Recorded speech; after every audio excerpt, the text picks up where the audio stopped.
Oke. Bismillahirrahmanirrahim. Assalamualaikum warahmatullahi wabarakatuh. Alhamdulillahirabbil alamin.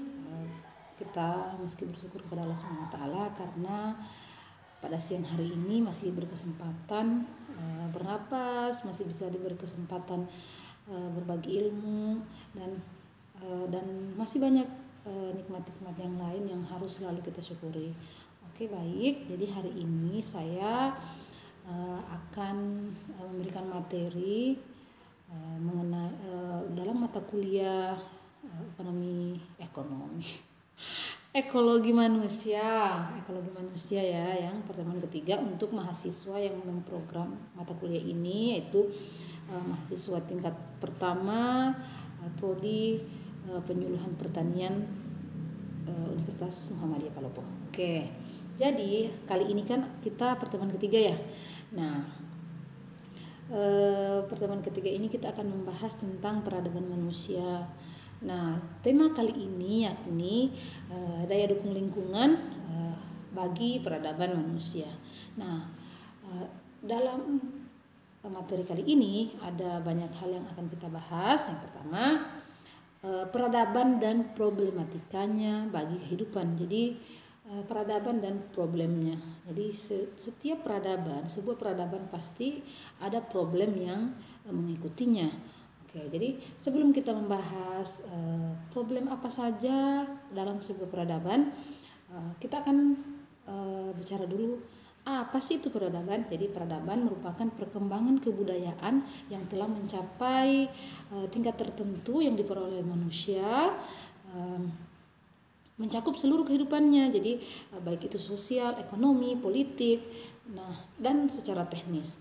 Kemudian peradaban ini merupakan tahapan tertentu dari kebudayaan. Jadi kan yang namanya peradaban, jadi kayak misalkan peradaban Islam itu akan mencapai puncak tertentu, lalu kemudian akan kembali runtuh seperti itu. Jadi itu peradaban. Jadi yang namanya peradaban itu tidak selamanya di atas terus, pasti akan mengalami yang namanya jatuh. Jadi sesuatu yang sudah ada di puncak dan tidak dijaga dengan baik, maka itu akan jatuh. Oke, seperti itu juga peradaban. Oke, baik. Peradaban sebagai wujud kebudayaan yang bersifat non material. Jadi seperti adab sopan santun itu juga peradaban ya. Pergaulan, cara menjalani hidup, norma etika, moral, dan estetika. Oke. Kemudian peradaban. Jadi peradaban itu kan dari kata adab ya. Jadi ada peradaban yang tidak beradab, ada pula peradaban yang beradab. Nah, jadi ada beberapa hal yang kita dapat pelajari untuk menilai apakah sebuah peradaban itu merupakan peradaban yang beradab atau peradaban yang tidak beradab. Untuk peradaban yang beradab, pertama, cirinya itu yaitu mempunyai nilai-nilai dalam masyarakat dalam hubungannya dengan kesusilaan. Yang kedua, ada norma atau aturan, ukuran atau pedoman yang dipergunakan dalam menentukan sesuatu yang benar atau salah, baik ataupun buruk. Nah, yang ketiga ada etika, yaitu nilai-nilai moral, nilai-nilai norma moral tentang apa yang baik dan buruk yang menjadi pegangan. Nah, kemudian yang keempat estetika, jadi berhubungan dengan segala sesuatu yang tercakup dalam keindahan, keselarasan dan kebalikan. Oke. Nah, peradaban manusia ini saat ini bersinggungan dengan arus modernisasi dan globalisasi. Jadi peradaban kita sekarang kan, kalau ilmuwan muslim mengatakan bahwa peradaban saat ini adalah peradabannya Yahudi, karena memang di segala lini kehidupannya itu memang Yahudilah yang sedang menguasai. Jadi setiap peradaban itu ada masanya masing-masing, dan sekarang ini masanya peradaban Yahudi. Oke. Makanya segala sesuatunya itu selalu memang saat ini ya, kayak sekarang kan peradaban media ya, media sosial sudah kayak seperti negara baru, jadi negara maya lah namanya kayak gitu. Jadi dan yang menguasai media itu adalah sekarang ini adalah orang Yahudi. Jadi peradaban yang sekarang kita sedang nikmati, sedang ada di mata kita, di depan mata kita adalah peradaban Yahudi. Oke.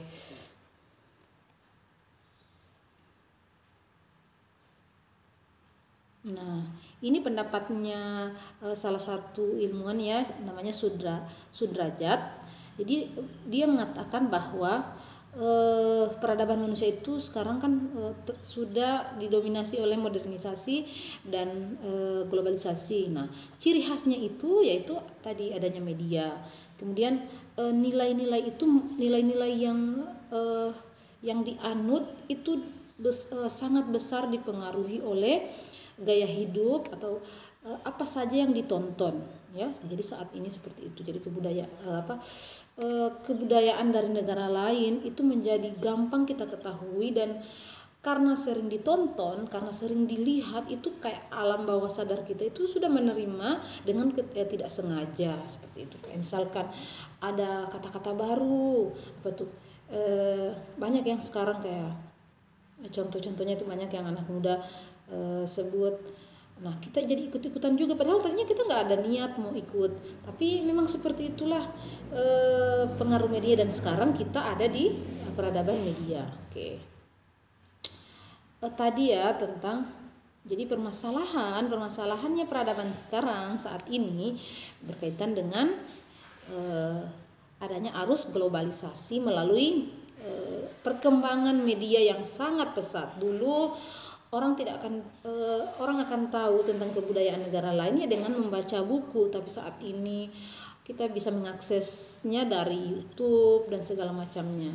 Tapi walaupun media sekarang sudah sangat berkembang dengan pesat, tapi teman-teman harus ingat bahwa buku itu berbeda dengan kita menontonnya di YouTube. Mungkin teman-teman merasa bahwa ada segala kegampangan, tapi tetap saja. Jadi perintah untuk membaca Iqra itu yang diperintahkan oleh Rasulullah itu ya, karena kita orang Muslim itu memang harus tetap kita laksanakan. Jadi kita memang tetap punya semacam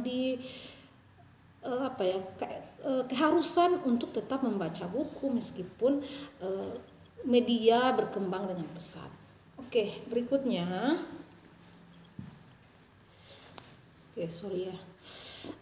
Yang berikutnya adalah nilai-nilai Islam.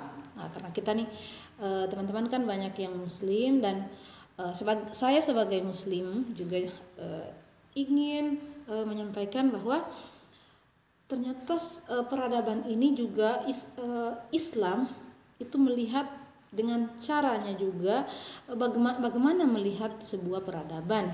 Nah, ini pendapat Imam Ghazali ya, saya ambil dari pendapat Imam Ghazali dalam kitabnya bahwa nilai-nilai akhlak ya.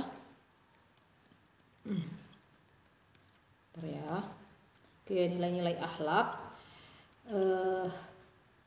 dalam Islam yang membangun peradaban. Jadi kan peradaban Islam pernah berjaya ya.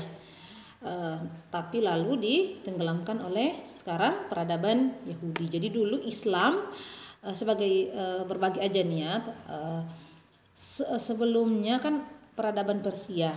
Nah, itu ditenggelamkan oleh peradaban Islam. Nah, sekarang jadi dari peradaban Islam ditenggelamkan oleh peradaban Yahudi. Tapi janjinya Rasulullah itu bahwa kelak peradaban Islam akan kembali, dan yang akan memenangkan ya kita-kita yang masih muda dengan berkontribusi apapun sesuai dengan kemampuan kita. Oke, kembali ke pendapat Imam Ghazali bahwa beliau memaparkan beberapa hal. Yang pertama bahwa untuk membangun sebuah peradaban itu nilai-nilai akhlak perorangan Jadi memperbaiki akhlak dulu masing-masing ya. Kemudian meliputi, jadi perbaikan akhlak ini meliputi kesucian jiwa, menjaga diri, menguasai nafsu, menjaga nafsu makan dan seks, menahan rasa marah-marah, bersikap benar, lemah lembut dan rendah hati. Berhati-hati mengambil keputusan. Jadi banyak sekali nih petuah Imam Ghazali tentang bagaimana kita membuat sebuah peradaban itu bisa menjadi peradaban yang beradab gitu. Yang kedua, nilai-nilai akhlak dalam keluarga. Nah, setelah kita memperbaiki diri, tapi tidak harus menunggu kita sempurna dulu ya, ilmunya baru kita memperbaiki keluarga. Nah, nilai-nilai yang selanjutnya adalah nilai-nilai dalam keluarga. Karena di materi sebelumnya kan saya sudah membahas bagaimana ekologi keluarga. Nah, ekologi keluarga itu sangat mempengaruhi bagaimana kita menjalani kehidupan sehari-hari di masyarakat. Karena dari sana kita bertumbuh, dari kita lahir, bagaimana kita dididik, dibesarkan, bagaimana orang tua memperlakukan kita, bagaimana kita berperilaku dengan saudara, dengan tetangga. Nah, itu sangat mempengaruhi. Jadi nilai-nilai akhlak keluarga itu sangat mempengaruhi bagaimana peradaban selanjutnya kita nikmati. Oke. Selanjutnya nilai-nilai akhlak sosial. Nah, karena kita makhluk sosial, maka kita tentu berinteraksi dengan orang lain. Jadi walaupun ya kata Imam Syafi'i itu kita tuh tidak bisa menyenangkan semua orang. Jadi tidak semua perilaku kita itu akan disenangi oleh orang lain. Jadi yang harus kita lakukan adalah berbuat yang terbaik. Oke. Nah, akhlak sosial ini meliputi hal-hal yang dilarang seperti membunuh, itu kan berhubungan dengan hal sosial ya, karena menghilangkan nyawa orang lain. Kemudian mencuri, menipu, pokoknya perbuatan-perbuatan tercelah lah. Kemudian nilai-nilai akhlak sosial juga berhubungan dengan hal-hal yang diperintahkan seperti amanah, menghargai tetangga, membantu, berempati, tidak mengabaikan kejahatan. Misalkan ada sesuatu yang, karena gini, kalau misalkan ya kita biarlah dia itu urusan dia, ternyata tidak bisa juga kita menjadi orang yang sangat cuek seperti itu. Karena kadang misalkan sesuatu yang berbahaya, kalau kita tidak berupaya untuk mencegahnya, itu akan merusak hal yang lain. Misalkan orang berzina ya, itu biarlah dia kan yang berzina, bukan saya, ngapain saya urusin. Tapi ternyata kan zina itu bisa mendatangkan penyakit lain di masyarakat. Jadi orang kalau sudah banyak yang cuek dengan perzinahan, nanti zina dianggap sesuatu yang biasa saja, seperti itu ya.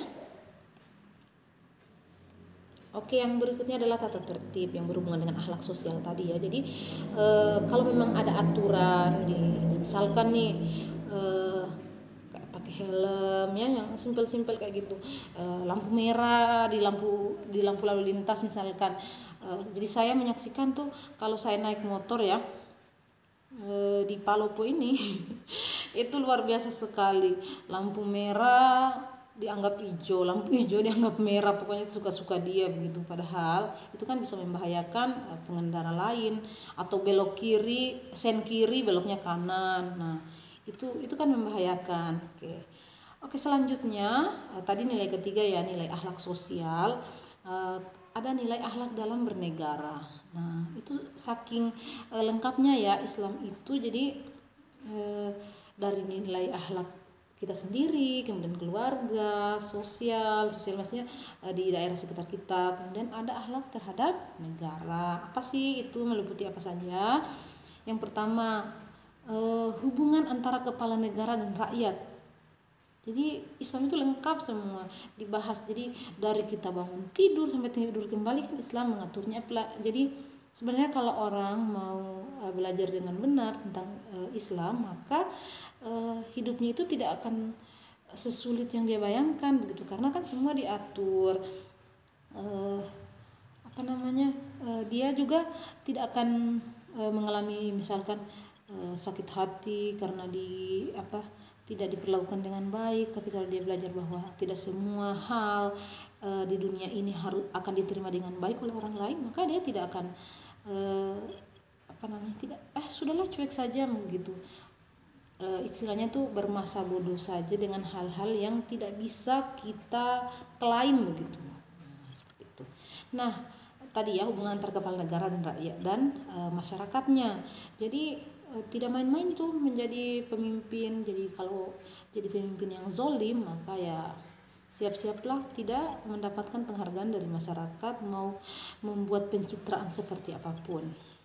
Oke, yang berikutnya hubungan dengan negara tetangga tuh. Jadi Islam juga mengatur bagaimana kita menjalin hubungan dengan negara lain seperti itu ya. Kemudian yang kelima, yang nilai terakhir ya dari nilai-nilai Islam yang dapat mendukung peradaban, nilai-nilai akhlak agama, antara lain yang menyangkut kewajiban hamba terhadap Allah. Jadi kita juga harus mengetahui nilai-nilai akhlak seperti apa dalam berhubungan dengan Allah. Walau sebenarnya ini terbalik harusnya ya, nilai akhlak agama yang hubungannya dengan Allah itu yang paling utama dulu. Lalu kita memperbaiki diri untuk diri kita sendiri, lalu keluarga, sosial, bernegara. Itu kalau bisa dipelajari semua sih, ya insya Allah nggak ada lah yang ini yang ributnya itu sampai segimana begitu ya. Tapi ya kembali lagi bahwa sifatnya kita, saya pun juga seperti itu ya, kadang masih suka ya begitulah. Jadi intinya kita harus tetap belajar. Oke, bagian ketiga, sejarah peradaban manusia. Jadi katanya Bung Karno, jas merah, jangan sekali-sekali melupakan sejarah. Jadi kenapa sejarah itu penting? Karena dari sejarah karena sejarah itu kan selalu akan berulang ya. Dan kenapa kita harus belajar dari sejarah? Biar kita bisa mengambil pelajaran. Misalkan nih, ternyata orang dulu mengatasi sebuah wabah, misalkan, caranya seperti ini, kita bisa coba gitu ya. Oke. Sejarah peradaban manusia.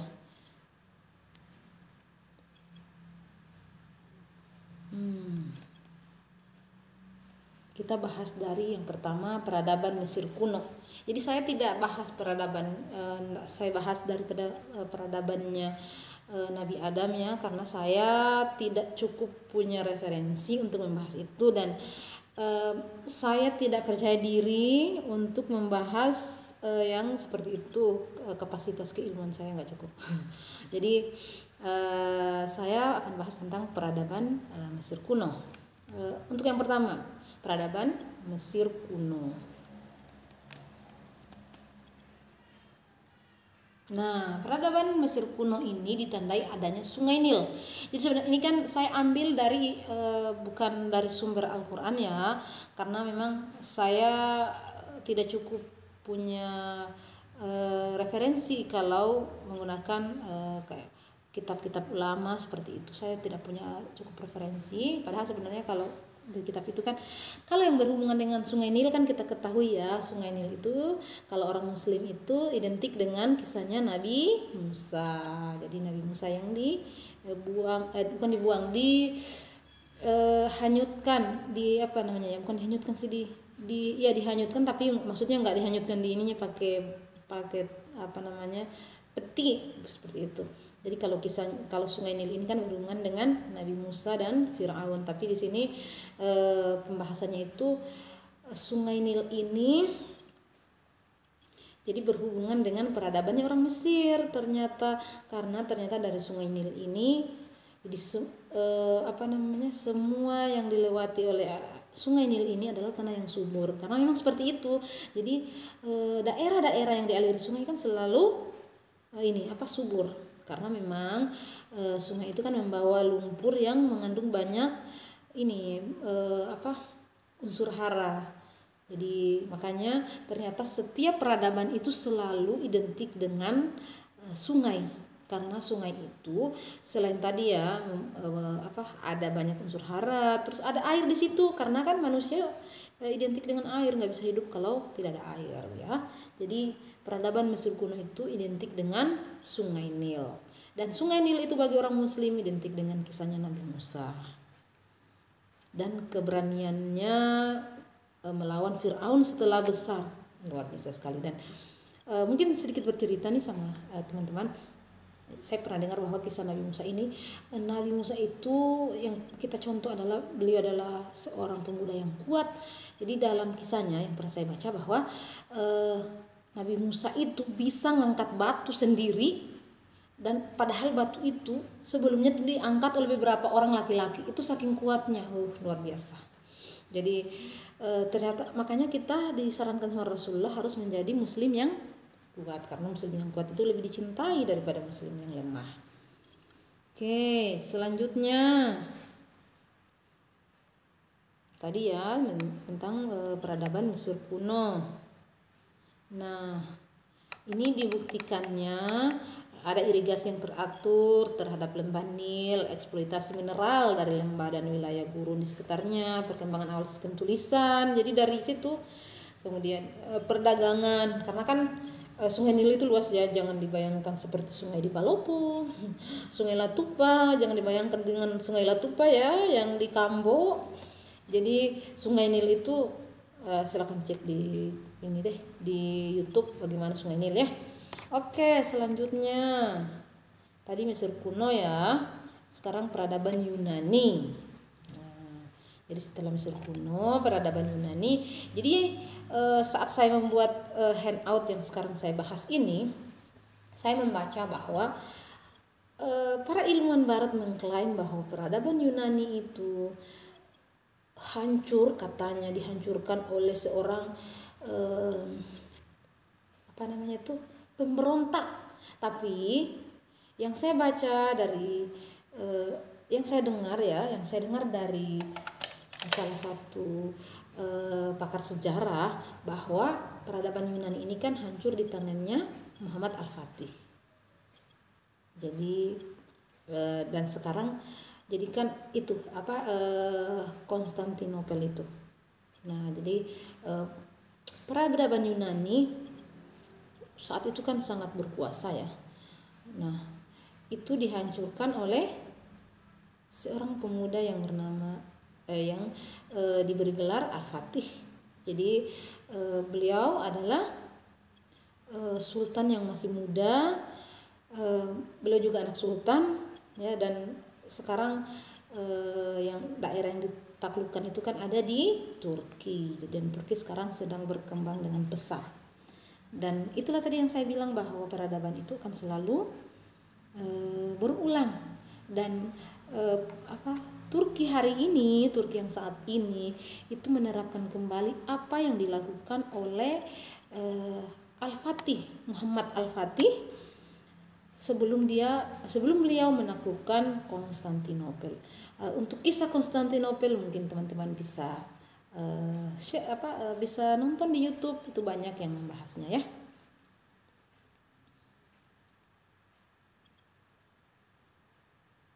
Nah, jadi peradaban Yunani, jadi peradaban yang rusak itu akan selalu runtuh. Jadi kalau sudah di puncaknya akan selalu runtuh kalau sudah mulai melenceng. Jadi peradaban Yunani itu kan peradaban yang luar biasa sekali.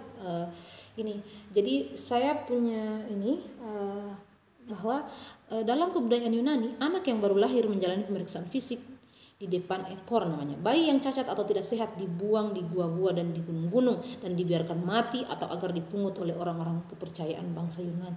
Jadi mereka itu, kalau orang muslim kan bagaimanapun fisik kita ya, agama kita tuh mengatur bahwa tidak bisa memandang orang dari segi fisiknya. Tapi kalau peradaban Yunani, dia ini pas anak-anak itu lahir itu akan diperiksa, kalau cacat itu dibuang di gua biar mati. Luar biasa kan, itu peradaban seperti itu yang akan diikuti? Kan tidak mungkin ya. Kemudian peradaban Cina kuno. Nah, jadi kalau peradaban Cina kuno itu berakhir di tahun 1911. Jadi juga hancur karena memang tidak berperi kemanusiaan ya bukan ya seperti yang kita saksikan sekarang. Bukan berarti kita yang tidak menyukai negara lain, hanya saja jika itu membahayakan negara kita, seperti tadi yang dikatakan oleh Imam Ghazali bahwa kita harus bagaimana akhlak kita terhadap negara, ya terhadap tetangga negara, maka harusnya kita sebagai warga negara harus juga menunjukkan sikap bahwa kalau ada sesuatu yang mengancam negara kita, sebisa kita bisa membantu negara untuk mencegahnya, ya. Oke, yang berikutnya adalah peradaban India. Peradaban India ini identik dengan Sungai Gangga. Jadi Sungai Gangga itu sekarang saya pernah membaca hasil penelitian bahwa Sungai Gangga itu sungai yang sudah tercemar karena itu orang India kan dibakar ya ininya mayatnya. Nah, abunya itu dibuang ke Sungai Gangga yang dianggap sungai yang suci. Nah, itu ternyata ini menjadi masalah. Jadi sungainya jadi kotor. Nah, Sungai Gangga ini awal mula ditemukannya peradaban di India. Jadi dari sungai. Jadi orang pas melihat sungai itu jadi nanam di situ karena kan subur. Nah, dan sekarang sedang bermasalah seperti itu, ya. Jadi di setiap peradaban selalu ada bidang pertanian yang mendukungnya. Iyalah karena orang tidak bisa makan kalau tidak ada pertanian. Dan yang selalu dicari oleh orang ketika misalkan berpindah tempat, maka adalah tanah itu subur atau tidak supaya bisa menanam. Maka kita berbahagialah ditakdirkan Allah untuk bisa belajar ilmu pertanian. Oke, selanjutnya peradaban Romawi. Nah, peradaban Romawi ini juga peradaban Romawi hancur di tangannya orang Muslim, ya. Kemudian ada peradaban Arab kuno. Nah, ini peradaban Arab kuno. Peradaban Arab kuno ini kalau kita identikkan dengan kehadirannya Rasulullah Sallallahu Alaihi Wasallam. Jadi Arab kuno itu kalau ilmuwan Barat menyebutkan Arab kuno, maka kita menyebutnya pada zaman jahiliyah. Jadi zaman sebelum lahirnya Rasulullah Sallallahu Alaihi Wasallam.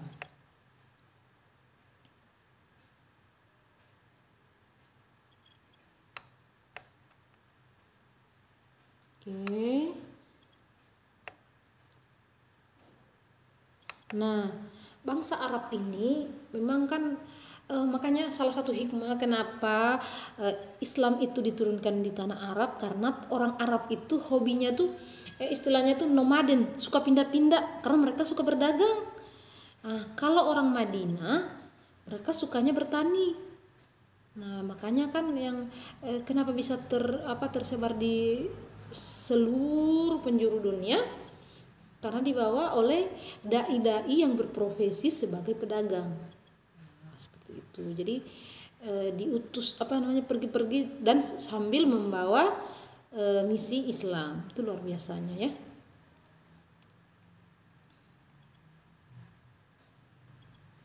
Nah, kalau mengenai bagaimana Arab jahiliyah, saya kira kalau teman-teman Muslim ya sudah tahu bagaimana kehidupan mereka, ya.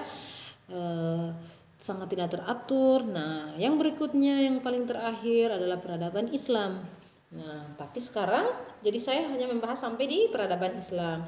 Kalau yang kita rasakan sekarang adalah peradaban Yahudi. Jadi peradaban Islam itu dimulai dari lahirnya Rasulullah, lalu beliau diangkat menjadi nabi, berjuang, lalu setelah beliau wafat digantikan oleh para sahabat-sahabatnya sampai 4 sahabat itu selesai, lalu ada kesultanan dan kemudian runtuh di Turki, ya, terakhir. Jadi sebelumnya kan di Andalus.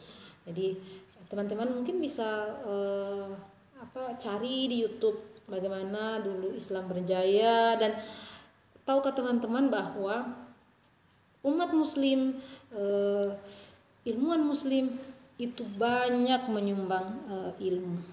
Dan coba deh lihat di Google, para ilmuwan Muslim itu luar biasa. Jadi mereka bukan hanya bisa di satu ilmu, tapi di beberapa ilmu. Kalau kita kan sekarang ada namanya spesialis. Kalau orang sudah punya satu ilmu, dia nggak bisa menekuni ilmu lain. Tapi kalau para ilmuwan muslim zaman dahulu, mereka bisa jadi ahli kimia sekaligus ahli sosiologi. Jadi luar biasa sekali mereka, karena memang hidup mereka itu berkah, ya. Oke. Lalu bagaimana ya Rasulullah memandang alam? Kan tadi kita membahas tentang daya dukung lingkungan ya. Lalu bagaimana Rasulullah memandang alam? Jadi banyak hadis Rasulullah, salah satunya dari hadis Abu Daud mengatakan bahwa Rasulullah SAW bersabda bahwa jauhilah 3 perilaku terlaknat, yaitu buang kotoran di sumber air, kemudian di pinggir jalan, dan di bawah naungan pohon. Tuh, luar biasa. Jadi Rasulullah itu ini sama lingkungan sayang sekali, karena kan pedomannya Al-Qur'annya, jangan membuat kerusakan di darat dan di laut. Oke. Jadi ajaran Islam itu menawarkan kesempatan untuk memahami sunatullah serta menegakkan tanggung jawab manusia. Ajaran Islam tidak hanya mengajarkan untuk mengambil manfaat dari sumber daya alam, namun juga mengajarkan aturan dalam memanfaatkannya, di mana kesejahteraan bersama dan berkelanjutan sebagai hasil keseluruhannya. Jadi Islam mengatur semuanya, seperti itu ya.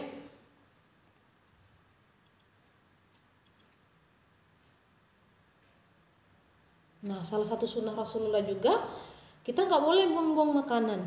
Jadi saya dulu ada dosen saya ya waktu S1 mengatakan bahwa dia mengambil hikmah kenapa Rasulullah itu melarang 1 butir pun jangan dibuang nasi ya, karena ternyata untuk menghasilkan 1 butir beras itu butuh banyak energi matahari. Jadi katanya ya itu salah satu hikmah yang dia dapat sebagai seorang ahli ilmu pertanian, bahwa ternyata kenapa ya Rasulullah itu melarang kita, kenapa Allah itu melarang kita untuk buang-buang makanan, karena ternyata memang untuk menjadi sebutir beras itu butuh energi yang banyak, butuh energi dari sinar matahari. Saya lupa ya ukuran pasnya, tapi yang pasti banyak ya. Oke.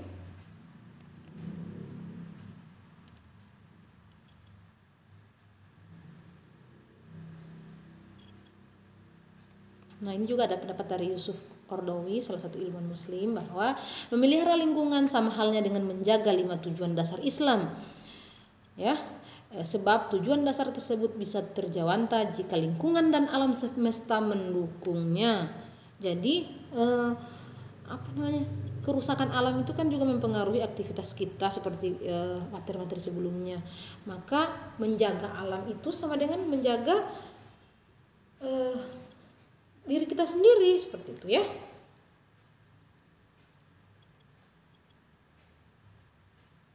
Nah, ini ada bahwa pada masa Rasulullah SAW itu beliau pernah mencagarkan kawasan sekitar Madinah sebagai himaguna, melindungi lembah, padang pasir, rumput dan tumbuhan yang ada di dalamnya. Jadi Rasulullah itu seorang yang menghijaukan bumi. Jadi jangan hanya tahu umpamanya misalkan sejarahnya Rasulullah itu, istri Rasulullah itu 9 atau Rasulullah apa, jangan cuma itu, tapi pelajari juga bahwa ternyata Rasulullah itu seorang yang menghijaukan bumi. Jadi beliau ternyata membuat cagar-cagar alam. Jadi kayak cagar alam yang sekarang itu ternyata sebenarnya terinspirasi dari Rasulullah, karena jauh sebelum peradaban Barat itu berkembang, Islam sudah berkembang, dan ilmuwan zaman dulu itu belajar, ilmuwan Barat itu sebenarnya belajar dari ilmuwan Muslim. Nah, seperti itu. Jadi banggalah ya. Oke, yang bagian 4, daya dukung lingkungan terhadap perkembangan peradaban. Nah, yang pertama daya dukung lingkungan. Yang menjadi bagian pertama dari daya dukung lingkungan adalah lahan. Nah, bagaimana kondisi lahan kita sekarang? Banyak lahan yang sudah berganti menjadi kayak toko, karena kan sekarang lagi maraknya perdagangan, terus dibangunkan kayak kafe-kafe dan segala macam. Bukan berarti kafe salah ya, hanya banyak. Jadi kalau semua lahan pertanian, kan banyak ya lahan-lahan pertanian yang sudah beralih fungsi, lalu nanti kita makannya bagaimana? Nah, kalau semua lahan sudah habis, nah ujung-ujungnya impor, dan impor itu tidak baik untuk kondisi negara. Oke. Jadi lahan itu sangat penting ya, dan lahan di Indonesia itu sebenarnya banyak, hanya tidak termanfaatkan dengan baik karena regulasi pemanfaatan lahan itu tidak terlalu bagus. Nah, untuk membahas itu pembahasannya berbeda ya. Oke.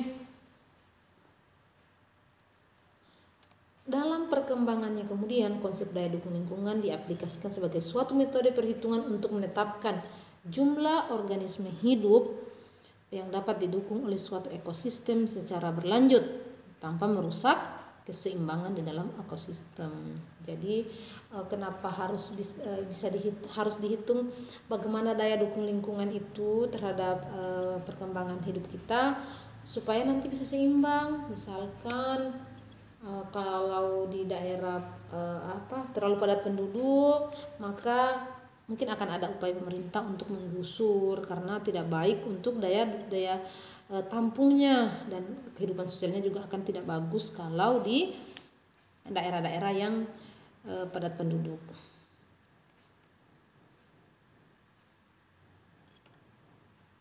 Nah, ini ada batas daya dukung batas daya dukung ekosistem ya. Itu tergantung 3 faktor. Yang pertama, jumlah sumber daya alam yang tersedia. Yang kedua, jumlah ukuran populasi. Yang ketiga, jumlah sumber daya alam yang dikonsumsi. Jadi maksudnya gini, kayak daerah-daerah yang padat penduduk itu tadi, itu kan biasanya rawan pencurian, ya kan?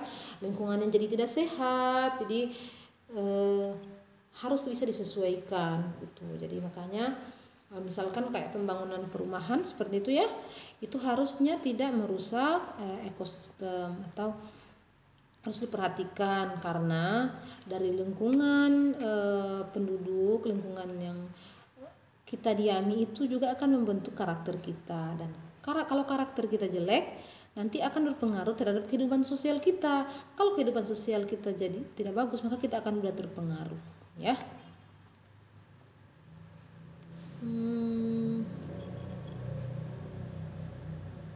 Kemudian yang berikutnya, bagaimana menentukan daya dukung lingkungan hidup? Nah, ini kalau di negara kita ada ya penentuan daya dukung lingkungan hidupnya. Yang pertama, kemampuan lahan untuk alokasi pemanfaatan ruang. Jadi metode ini menjelaskan cara mengetahui alokasi pemanfaatan ruang yang tepat berdasarkan kemampuan lahan untuk pertanian yang dikategorikan dalam bentuk kelas dan subkelas. Oke. Nah, dengan metode ini dapat diketahui lahan yang sesuai untuk pertanian. Jadi misalkan di Kalimantan, ya dia bisa jadi lahannya nggak cocok buat menanam apalagi makanan khas di Palopo, sagu. Kayak saya di pulau, misalkan di kampung saya itu kan nggak cocok buat sagu. Jadi tidak bisa ada program pemerintah mengembangkan sagu di Kecamatan Bungkus Selatan, misalkan di daerah asal saya nggak bisa, karena daerah pulau. Jadi kayak penentuan daya dukung lingkungan ini tuh seperti itu supaya bisa sesuai. Karena sekarang kan banyak kayak program pemerintah itu tidak tepat sasaran. Misalkan saya pernah menemukan di desa saya itu lumbung padi, dibuat program pemerintah lumbung padi, dan lumbung padinya itu rusak percuma, tidak dimanfaatkan. Bagaimana mau dimanfaatkan? Orang di kampung saya makan ubi, kan nggak mungkin ubinya disimpan situ, kan ubi tidak tahan ya untuk disimpan lama. Nah seperti itu. Jadi banyak makanya kalau negara itu mau bagus, apalagi negara agraris, ya yang harus mengelola adalah orang yang mengerti bagaimana mengelola pertanian biar tidak tergusur pertanian ya. Kayak misalkan juga adanya tambang, nilai yang dihasilkan tambang itu tidak akan pernah sama dengan nilai kerusakan lingkungan. Saya punya kawan, hasil penelitiannya itu dia menghitung kerugian negara karena adanya tambang itu luar biasa, lebih besar berkali-kali lipat daripada keuntungan yang didapat yang hanya masuk di kantong-kantong para pejabat yang terhormat itu. Jadi luar biasa sekali. Yang kedua, perbandingan antara ketersediaan Nah, jadi cara mengetahui daya dukung lahan berdasarkan perbandingan antara ketersediaan dan kebutuhan lahan bagi penduduk yang hidup di suatu wilayah. Nah, dengan metode ini dapat diketahui gambaran umum apakah daya dukung lahan suatu wilayah dalam keadaan surplus atau defisit. Ini berhubungan dengan unsur hara, ya. Kemudian yang berikut adalah kebutuhan lahan dan perbandingan antara ketersediaan dan kebutuhan air.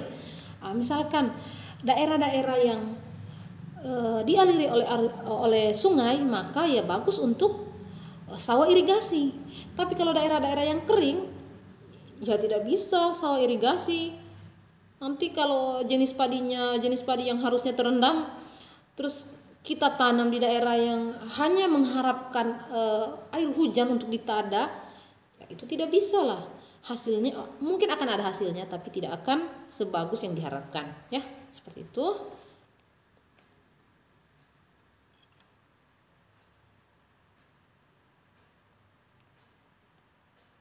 Oke, ternyata pembahasan tadi pembahasan terakhir di materi kita, yaitu daya dukung lingkungan untuk bagi peradaban manusia.